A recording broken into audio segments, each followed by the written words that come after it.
Every single day you go to work, pay your taxes, and trust that the people running your government are actually protecting you, right? That's the deal. But what happens when the man in charge of the FBI can't even tell a United States senator whether his own agency did its job? That's not a hearing question. That's your safety on the line. And today, Kash Patel got caught flat-footed, in public, on camera, with nowhere to hide. And we have already seen at least 3 terrorist attacks related to that war, including one at Temple Israel in West Bloomfield, Michigan, where a Hezbollah-inspired attacker rammed a vehicle into a synagogue holding approximately 100 young children. And yet the FBI has not yet put out an intelligence bulletin about the threats to the homeland resulting from this war. Something that is, as I think you know, usually standard action in coordination with the National Counterterrorism Center and DHS, and is absolutely essential to ensuring that state, local, tribal, and territorial private sector partners are prepared for these threats that we are seeing and actual actions that we're seeing.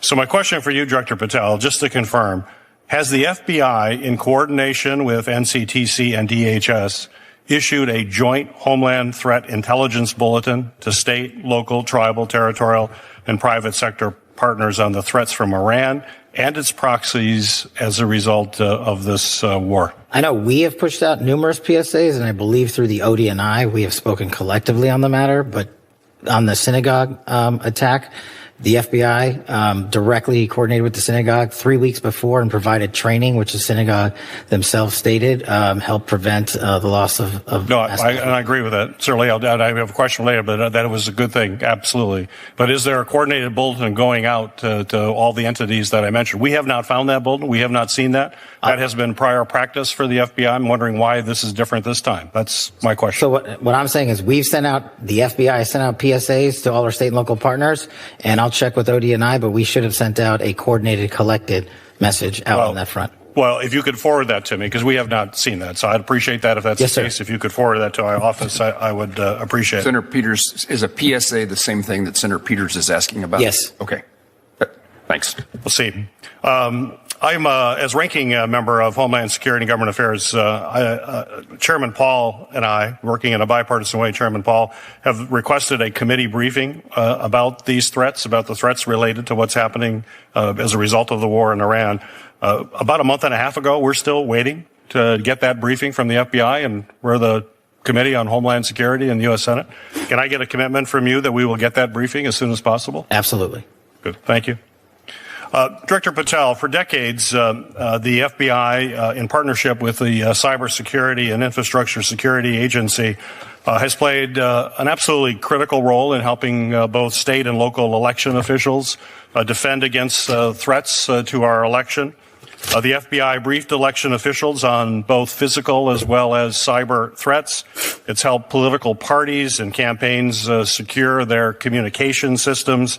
That has investigated foreign influence operations, and it's investigated threats against our election workers. And the work was bipartisan. It was technical, and it was trusted over those years. However, today, when we look at what the FBI is doing, it seems to be somewhat different.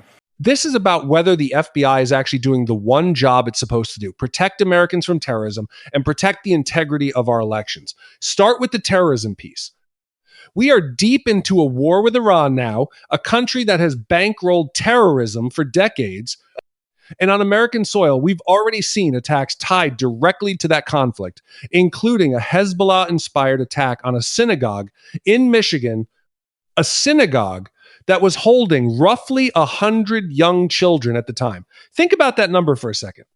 100 kids. Standard protocol after something like that, standard protocol for decades, is a coordinated threat bulletin, something that goes out fast to state and local law enforcement, to territorial partners, to the private sector, so that every level of this country is on alert. That is not optional. That is basic Homeland Security 101. And when a senator asked Kash Patel directly whether that bulletin had gone out, he didn't have an answer. In January, the FBI seized more than 650 boxes of 2020 election materials from Fulton County, Georgia. In March, the FBI subpoenaed records from a 2020 election audit in Maricopa County, Arizona, an audit that itself actually reaffirmed President Biden's win. And in April, the Justice Department demanded that Wayne County, Michigan, the largest county in my state, turn over ballots from the 2024 election. So, Director Patel, my question is, why should state and local election officials trust the FBI to support them in actually keeping our elections free and fair when the FBI recently appears to be more focused on supporting baseless speculation and debunked conspiracy theories about both the 2020 and the 2024 election? Well, two things, Senator. Thank you.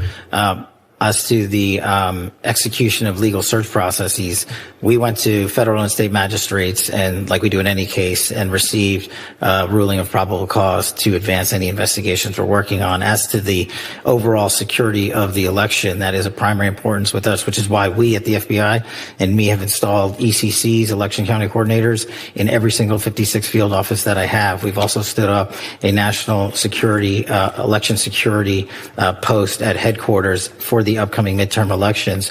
And so we are continuing to keep that a priority and collect information as it comes in from overseas and also around the country. Well, that was my follow-up question there. I mean, but, you know, what we've been seeing, some of these actions here are ones that are related to these debunked theories. But our officials want to know what is going to happen going forward. They're going to want to ensure that state and local elections are indeed going to be free and fair, and folks are being protected by the FBI. You mentioned a couple of initiatives. What is the main message that you want to tell right now to election officials all across the United States that the FBI is actually going to be their partner to ensure, as we have seen in the past, free and fair elections that have occurred every single election in the United States in recent history, that it's also going to happen again this year?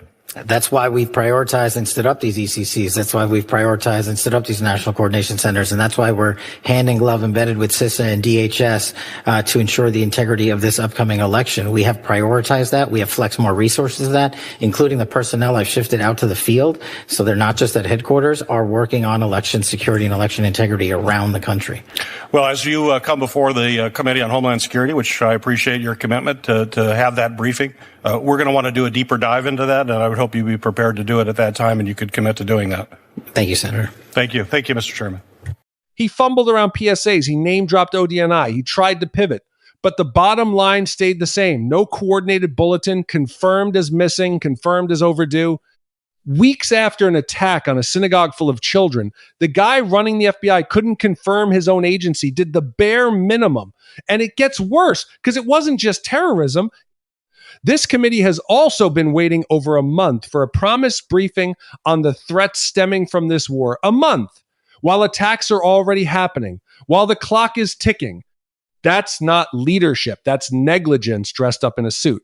Now let's get to the part that should make every single one of you furious, no matter who you voted for. Elections. For decades, the FBI worked hand in hand with state and local election officials, bipartisan, trusted, focused on real threats, foreign interference, cyber attacks, threats against poll workers, the actual job. That's the FBI Americans grew up trusting. But under Kash Patel, that mission has quietly shifted. In January, the FBI seized more than 650 boxes of 2020 election materials out of Fulton County, Georgia. In March, they went after records from the Maricopa County election audit in Arizona, an audit, let's be clear, that already reaffirmed Biden's win. Already settled, already done.